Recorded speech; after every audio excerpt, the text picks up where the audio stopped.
Hi friends, good morning. ಬುಧವಾರದ mini ವ್ಲಾಗ್ಗೆ ನಿಮ್ಮೆಲ್ಲರಿಗೂ ಸ್ವಾಗತ. ಇವತ್ತು ನೋಡ್ತಾ ಇದ್ದೀರಾ, ನಾನು ಬೆಳಬೆಳಗ್ಗೆನೇ ಇವತ್ತು ಮಾವಿನಕಾಯಿ ಚಿತ್ರಾನ್ನ ಮಾಡಬೇಕಂತ ರೆಡಿ ಮಾಡ್ಕೊಳ್ತಾ ಇದ್ದೀನಿ. ಈ ವರ್ಷದ ಮೊದಲನೇ ಮಾವಿನಕಾಯಿ ಚಿತ್ರಾನ್ನ ನಾನು ಮಾಡ್ತಾ ಇರೋದು.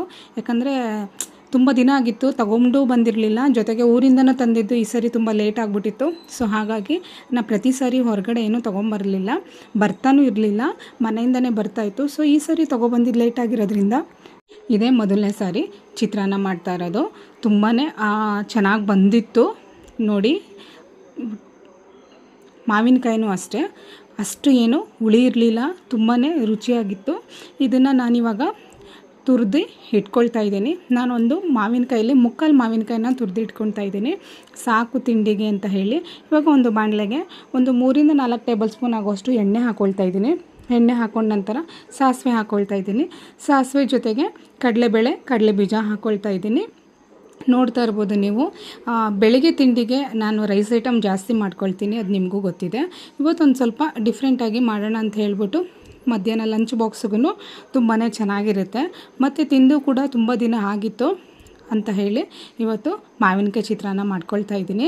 ಹಸಿಮೆಣಸಿನ್ಕಾಯಿನ ನಾನು ಒಂದು ಹಸಿಮೆಣಸಿನ್ಕಾಯಿನ ಮುರಿದು ಹಾಕ್ಕೊಳ್ತಾ ಇದ್ದೀನಿ. ಇವಾಗ ಮಾವಿನಕಾಯಿ ತುರಿ ಜೊತೆಗೆ ಕರ್ಬೇವಿನ ಸೊಪ್ಪು ಹಾಕ್ಕೊಳ್ತಾ ಇದ್ದೀನಿ. ಇದಕ್ಕೆ ಟೇಸ್ಟ್ ಕೊಡೋದೇನಪ್ಪ ಅನ್ನೋದಾದರೆ ಹಿಂಗುನಂತೂ ನೀವು ಮಿಸ್ ಮಾಡಲೇಬೇಡಿ. ಹಾಕಿದ್ರೆ ಡೈಜೆಸ್ಟ್ ಕೂಡ ಆಗುತ್ತೆ ನಮಗೂ ಕೂಡ, ಜೊತೆಗೆ ತುಂಬಾ ಟೇಸ್ಟ್ ಇರುತ್ತೆ. ಮನೆ ಎಲ್ಲ ಘಮ ಘಮ ಅಂತ ಸ್ಮೆಲ್ ಬರ್ತಾ ಇರುತ್ತೆ. ನೀವು ಕೂಡ ಟ್ರೈ ಮಾಡಿ ಅಂತ ಹೇಳ್ತಾ ಇವಾಗ ತಿಂಡಿ ಎಲ್ಲ ರೆಡಿ ಮಾಡಿ ಇಟ್ಕೊಳ್ಳೋಕ್ಕೆ ಗೊಜ್ಜು ಮಾಡಿ ಇಟ್ಕೊಂಡಾಯಿತು. ಕೊನೆಯದಾಗಿ ಸ್ವಲ್ಪ ಅರಶಿನ ಪುಡಿ ಜೊತೆಗೆ ಸ್ವಲ್ಪ ನೀವು ಬೇಕಿತ್ತಂದರೆ ಬೆಲ್ಲ ಕೂಡ ಹಾಕ್ಕೊಳ್ಳಿ. ಯಾಕೆಂದರೆ ಹುಳಿ ಜಾಸ್ತಿ ಇದ್ದಾಗ ಬೆಲ್ಲ ಹಾಕ್ಕೊಂಡ್ರೆ ತುಂಬ ಟೇಸ್ಟಾಗಿರುತ್ತೆ. ನಾನೇನು ಹಾಕ್ಕೊಳ್ತಾ ಇಲ್ಲ. ಇವಾಗ ಸೈಡಲ್ಲಿ ಇದನ್ನು ಎತ್ತಿಟ್ಬಿಟ್ಟು ಮಕ್ಕಳಿಗೆ ಸ್ವಲ್ಪ ರೆಡಿ ಮಾಡಿಬಿಡೋಣ ಅಂತ ಹೇಳಿ. ಚಿರುಗಂತೂ ತುಂಬಾ ಜ್ವರ, ಜೊತೆಗೆ ನೆಗಡಿ, ಕೆಮ್ಮು, ಆ್ಯಕ್ಟಿವ್ ಇಲ್ಲ. ಅವನು ಬೆಳಿಗ್ಗೆ ಹೇಗೆ ಎದ್ದ ಅಂತಲೇ ಗೊತ್ತಿಲ್ಲ, ತುಂಬಾ ಹಠ ಮಾಡ್ತಾಯಿದ್ದ. ಜೊತೆಗೆ ಅವನಿಗೆ ಪಾಪ ಅದು ತಡ್ಕೊಳಕ್ಕೆ ಆಗ್ತಾಯಿಲ್ಲ, ಆ ಒಂದು ಫೀವರು, ನೆಗಡಿ. ರಾತ್ರಿ ಕೂಡ ನಿದ್ದೆ ಮಾಡಿಲ್ಲ. ಇವಾಗ ಎದ್ದಿದ್ದಾನೆ, ಅದು ಏನಪ್ಪ ಅಂದರೆ 6:30ಗೆ ಎದ್ದಿದ್ದಾನೆ. ಅಷ್ಟೊಂದು ನಿದ್ದೆ ಬಂದಿಲ್ಲ ಅವನಿಗೆ. ಸೊ ಸಮಾಧಾನ ಮಾಡ್ತಾಯಿದ್ದೀನಿ. ನನಗೂ ಬೇಗ ಎದ್ದಿರೋದ್ರಿಂದ ನನಗೂ ಟೈಮ್ ಇತ್ತು.